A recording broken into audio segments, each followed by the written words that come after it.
Hello! If pre-VIP is your jam, then you'll want to watch this video. If not, totally understand. The one thing I learned about VIP Kid is it is not for, or pre-VIP is that it's not for everybody. You definitely have to like it to want to do it because it requires different kinds of teaching, even from level 2. So today I'm giving some tips on what I do with pre-VIP students. First thing, energy. So hopefully you don't have too many in a row because it does take a lot of energy. Since they are so young, they really need to be excited and involved in the learning because 25 minutes can be a long time for a 4 or 5 year old. And I've even had 3 year olds, and I've heard some have younger. So sometimes you feel like you're on a PBS show and you're doing so much to try and keep them involved. But honestly, it is one of my favorites because they are so darling and they can be so fun and so cute. The good thing is the parents are usually there with them. So they help them understand, they help them do the work. Sometimes it can be a little bit too much that they help, and you have to ask them kindly to let their child do more. But it is really nice having like a second pair of hands to help you and to help them stay focused. Now, puppets are a great thing because they're so small. Now, any puppet will do.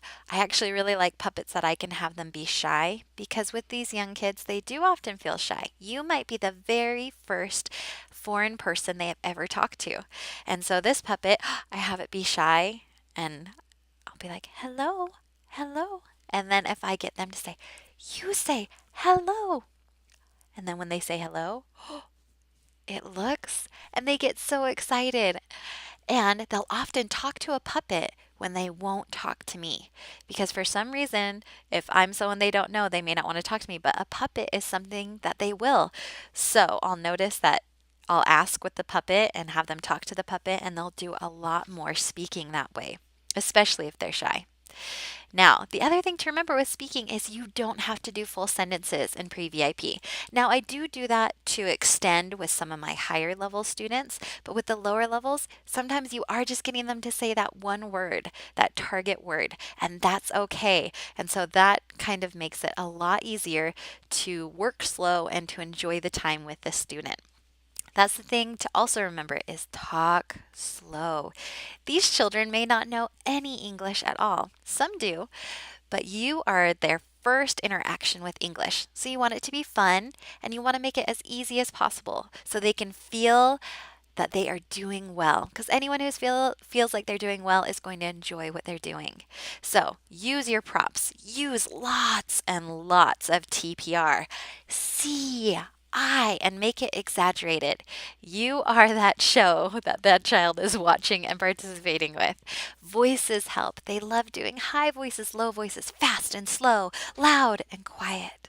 That just gives it more excitement and helps you get through that 25 minutes. Now, also, remember to have a fun reward. That will make it fun for the kids. Now, the thing on PreVIP is it just says reward system. So you get to choose what you think the child will like, and that's awesome. So I try and do as many fun things as I can. I use ManyCam a lot. I make ice cream scoops. We do games. I'll do spinners. We practice numbers. A lot of the kids I notice know their numbers even that young. Now, there is a stage called the non-speaking stage, and sometimes you will be so exhausted because you did the whole class and maybe you felt like you were only teaching the parent. But sometimes kids are just absorbing, and it's good to remember that. So you always give them the opportunity to speak because sometimes they might. But it's also good to know that sometimes they are just at that stage where they're listening and not to worry about it. Now, do a lot of teaching them phonemes, which is the sounds. So you're not necessarily connecting them to the letter. You do start doing some letter sounds as well, but you really are focusing on learning mouth placement and sound. So I always try and wear a bright lipstick, but you don't have to. But getting close so they can see ch, b, l, and really having them exaggerating that mouth shape. That will help them pronounce better and learn the sound better.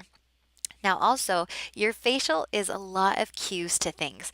You can help them, is it this? And so you can help them start saying, like, oh, does bear start with z? Z bear? And even though you're saying yes and no, they can start getting clues by your face. So they're starting to make these connections. So use everything possible to get them to understand. Now, you do sing the same hello song and the same goodbye song, but you can make it interesting every time. Use different puppets, do different voices. But that will help it be more exciting because some kids will just be like, oh, we're doing this again. So remember that. And the other thing is there's always an extra slide at the end of the lessons. So you're practicing something that they've already done, you're making something more exciting, or you can reinforce something that they've done before. So if you end early, there's also a blank slide. So there's lots of ways to fill in that lesson, but to also make it fun.